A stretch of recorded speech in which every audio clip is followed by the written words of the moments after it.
Student tax refunds. Are you owed money? Online money making. Not sure how much tax you should be paying and think you could be owed a refund? Our step-by-step guide tells you how to work it out and how to get that all-important tax refund. Tax is confusing at the best of times. But when you're a student working a part-time job at uni, it can seem even more mind-boggling. 67% of UK students now work part-time while doing a degree. But many don't know how much tax they should be paying and often end up paying too much.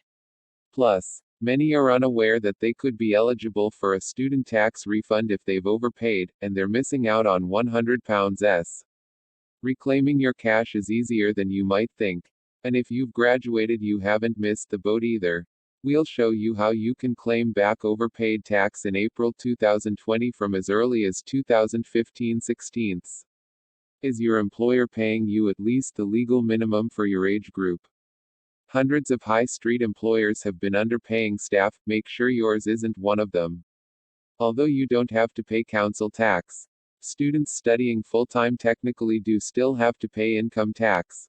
However, there are a few details about the way students tend to work while studying that mean they often pay more tax than they need to.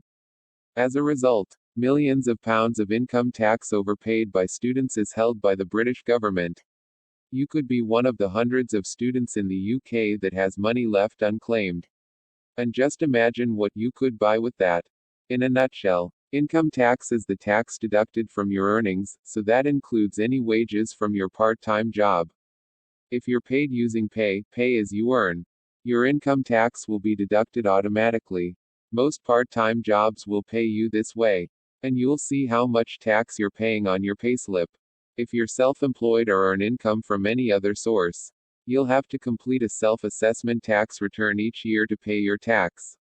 There are a few reasons why students usually end up paying more income tax than they need to, often without even knowing it. The most common situation is that, when starting a part-time job, employers might put you on an emergency or incorrect tax code, pay code, if you don't give them a copy of your P45 as evidence of what your tax code actually is. Students who go on a placement year or work part-time during university also often do so over a period that spans 2 tax years. Tax years run from April to April. This can confuse things a bit in the eyes of HMRC, Her Majesty's Revenue and Customs, aka the tax man. Most students don't end up earning over the tax-free personal allowance within a single tax year. But if you choose to work extra shifts at your part-time job during certain times of the year, over the Christmas holidays, for example, you could be totting up full-time hours. This will likely mean that your earnings in that month, if earned every month for a year, would be enough to take you over the tax-free personal allowance and make you eligible to pay income tax. This is because HMRC will start taxing you as soon as you're earning above the monthly equivalent of the threshold, even if you don't earn another paycheck for the rest of the year. But don't worry, you can get that money back. By law, you can earn up to £12,500 in a tax year without having to pay any tax on it. The majority of students will pay income tax at a rate of 20% on anything earned above that.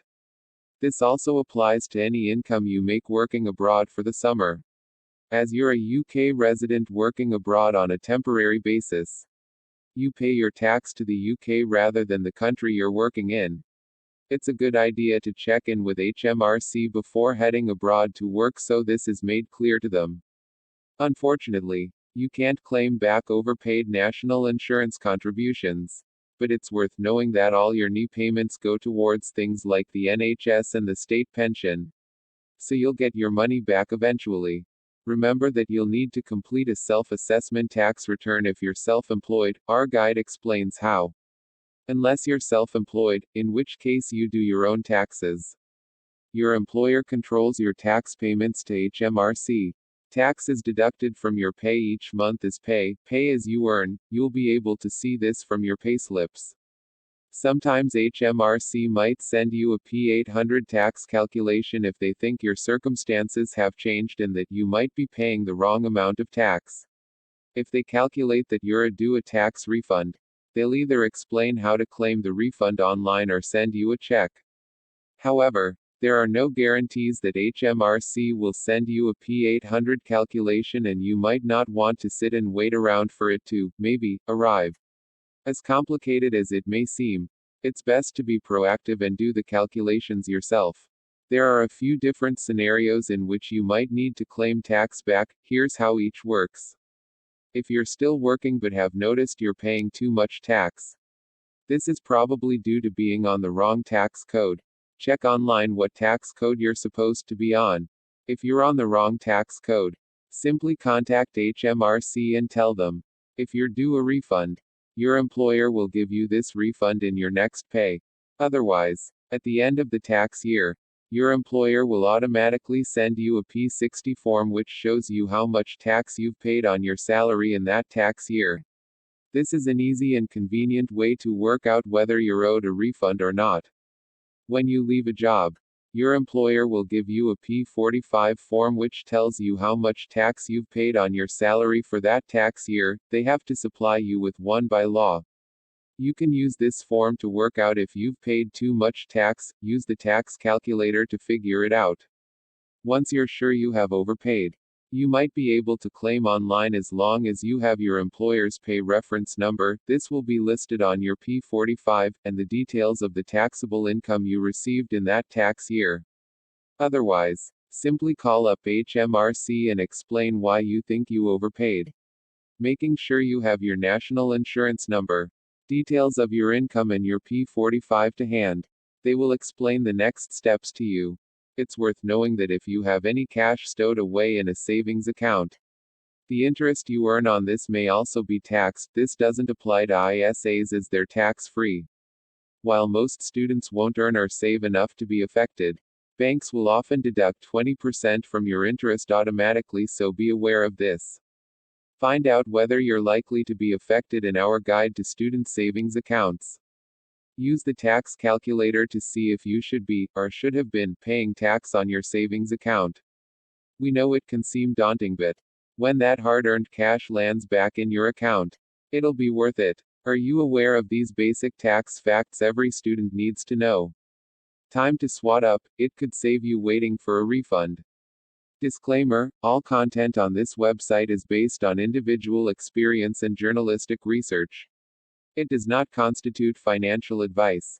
Save the Student and its authors are not liable for how tips are used, nor for content and services on external websites.